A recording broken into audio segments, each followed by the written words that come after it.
dread it, run from it, destiny still arrives. Let me play you a clip. When you changed formation, and Changed formation. 2 goals came very quickly. 2 goals came very quickly. But Tottenham, it's the history of the Tottenham. They always created many chances, scored so much, but at the end they miss always something to arrive at the end. We believe in the history. Hold on. Am I having deja vu?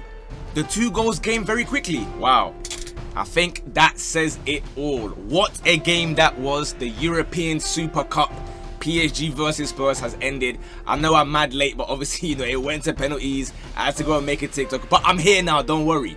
And I'm going to be real with you lot. It was looking scary at first because, full credit to Tottenham, I can't lie to you. From minute 1, Pape Sarr, Mo Kudus, Spence, Porro, all of them were right on it, and you could really tell that PSG had no preseason whatsoever. I don't know whose idea it was to not have a cheeky little friendly before this game happened, but PSG was sleepwalking, bro. They were lying down, they had the crust in their eyes. Meanwhile, I'm looking at Richarlison running about like, you know, Drogba 2010 or Jan Koller for Czech Republic in like 2006. And look, lots can be said about how João Neves was missing. He was suspended for whatever happened against Chelsea. And of course, the even bigger conversation was Chevalier replacing Donnarumma, who was rightly or wrongly pushed out the door by Luis Enrique. Well, around the half an hour mark, Spurs got a free kick. And if you've watched Spurs in pre-season, you'll know that Thomas cooks. That is right. Suddenly, through incredible coaching, Spurs went from one of the worst set-piece teams in the league, going forward and defensively, to the complete opposite, one of the best. Palinha's got in there, he's tried to score, Chevalier saved it, and then bang, we see Van de Ven slam home for 1-0, and everyone's thinking, hold on a minute, are Spurs about to win 2 trophies in a matter of months?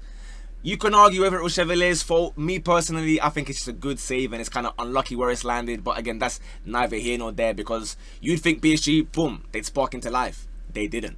Spurs carried on pushing. Literally, it was a Kudus, Richarlison 2-man step, and I want to reiterate, guys, this is why coaching is so important, because the team is barely any different to what it was last year. Even with players fit, Ange was getting overran by so many teams. They were doing the high line thing, and I said, get rid of Ange, because 22 losses is unforgivable. I don't care about you won the Europa League. Get rid of him and bring in Thomas Frank. Thomas Frank is showing you what coaching can do. Obviously, we know how the score ended up. We're going to get there slowly but surely. But I think I just want to give Thomas Frank a bit of credit, because that first half, they went in 1-0 and it was fully deserved. Like I said, on TikTok, I control and do the gimmicks and whatnot. But I want this place to be somewhere we speak about football correctly. A bit of trolling, but we're not here to just like rage bait and just lie about what we're seeing, bro. Spurs dominated the first half. And they came out for the second half. Minute 48, what happened? They get another free kick. And this time, Romero, bang. I can't even call it a bullet header, guys, because it was a header straight at Chevalier, who somehow managed to, you know, his hands, it was like he was made of Gary or something. It just flapped his hands like that and went in the back of the net. 2-0, and I'm there thinking, I wonder what's going through Donnarumma's head right now. Because, don't get me wrong, in the first half, Chevalier was playing some nice passes out of pressure. I remember there was one time where it looked like he was even about to score an own goal or go out for a corner, and he's pinged it out wide, got unfortunate with a touch, but... guys, size matters. Donnarumma's obviously, I don't know how much taller, but quite a few inches taller than him. And Chevalier, look, I know he got the league earned goalkeeper this season. I understand all of that stuff, but does Donnarumma save that second shot? Absolutely. Does he save the first one? Maybe. I don't know, but we're not going to dwell on it too long, because then the game turned on its head thanks to the substitutions. We know PSG have the quality. We know also that they've not played any preseason games, which means a lot of them don't have the fitness or the stamina to last 90 minutes. But with that being said, some of their OG players came on. Fabian Ruiz came on. Kangin Lee came on off the bench. And it felt as though Tottenham was starting to retreat. They were playing like a 5-3-2 or a 3-5-2, whatever you want to call it. But taking off Palinha, and then I see Archie Gray and these, man, it just felt like, okay, cool. We're 2-0 up. We don't want to lose this. And again, you cannot blame him, because if it was an Ange thing where they carried on bombing forward, we'd laugh at him again, saying, yo, why did you carry on attacking? Why did you do that? But I think it's always important to have a bit of balance, right? You cannot just completely abandon going forward altogether and just try and sit back against a team like PSG of all teams, who have the likes of Dembele that can open up at the team at any minute. the likes of Hakimi that can bomb forward. I would say Doué, but I'll be honest, both Spence and Porro, like I said, they had their wingers locked up with nowhere to go. Barcola tried getting behind a few times, didn't really bang whatsoever.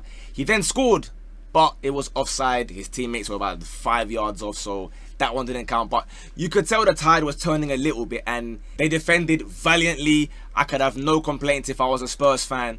And it just so happened that Kangin Lee from outside the box rifled it home, bottom right corner, because again, they were so compact, they were so deep that you couldn't break them down, the little 1-2 passes that we know PSG are fantastic at. To be fair, their little tiki-taka almost led to a goal, but again, marginally offside, but it was clear the tide was turning. Minute 85, they've made it 2-1, and you're thinking, hold on. You start seeing the PSG fans, lo, lo, lo, lo, lo, lo, lo, do, do, do, do. They start doing their chants, you start seeing the flares, there's smoke everywhere, and you know, Spurs, this is not Manchester United you're playing. Let me clarify, this is not current Manchester United you're playing, because we know what happened in the Europa League final. Lo and behold, the Hakimi Dembele link-up that, let's be frank, had not been working all game, just needed one try to make it right. Goncalo Ramos has come on, Hakimi slot a through ball to Dembele, he whips it into an area where literally any touch is going in, whether it be a Spurs player or a PSG player.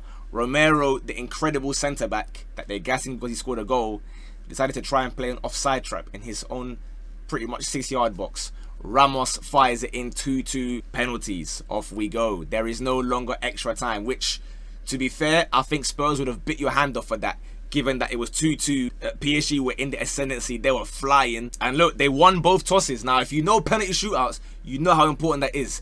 They won the toss to decide what end to shoot at. They decided to pick in front of the Spurs fans.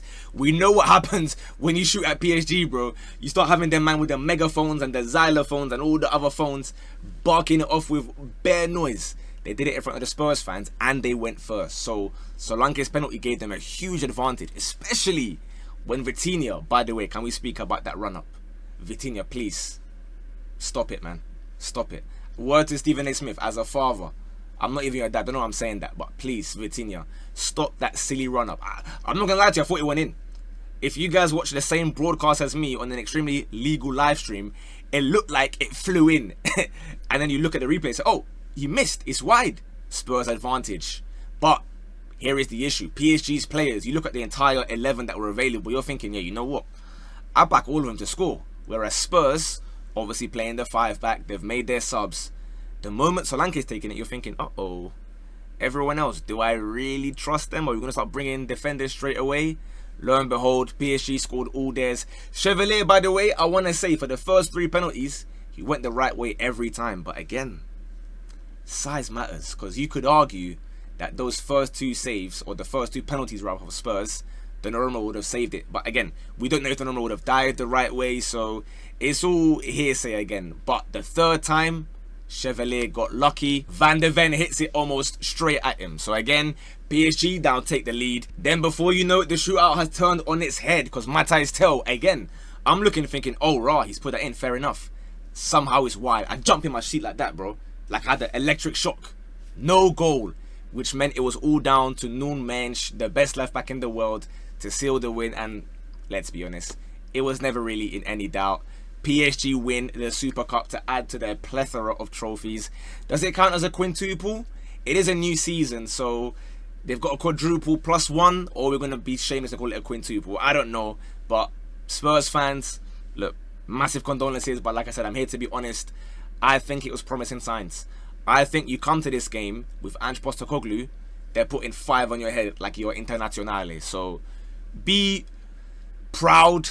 I know it's a tough one. You might not even be watching. Spurs fans probably clicked off the moment they saw Chiellini's face. I don't know why I'm giving a message to the Spurs fans. Rival fans, did you guys enjoy that? Put a 1 in the chat if you enjoyed that, rival fans. The Spurs fans, they're long gone, bro.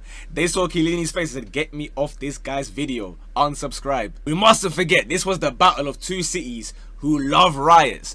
We got North London back in 2011, the London riots, and of course Paris, who will be rioting at all times. But I just can't wrap my head around the fact that you are 2-0 up in a final with 5 minutes to go and you end up losing. Guys, bottling the battle like this is like when King Harold II just completely fumbled in the Battle of Hastings back in 1066, for those of us who remember. Is this just Spurs' DNA?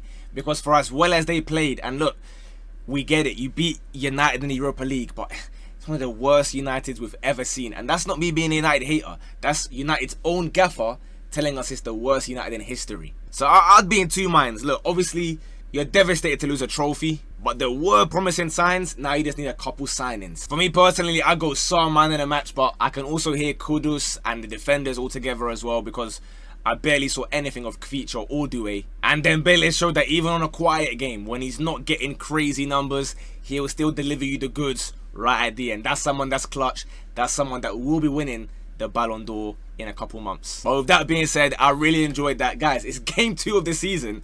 We've had 2 penalty shootouts and 2 wins that were incredible for the people that were hate watching. So if you guys have been enjoying, make sure you like, subscribe if you still haven't already, because we're going ham this season every day. I'm on the road to that 100k plaque. Let's say by the World Cup, if we can do that. By the end of the season, we'll be cooking. Let me know your thoughts. Let me know who you think played well, who had a stinker. Was Enrique right to just abandon Donnarumma? What's going to happen to him? Where should he go? And tomorrow, FPL plus my Premier League predictions. Stop asking me. It's finally arriving. I'll see you in a bit. Bosh.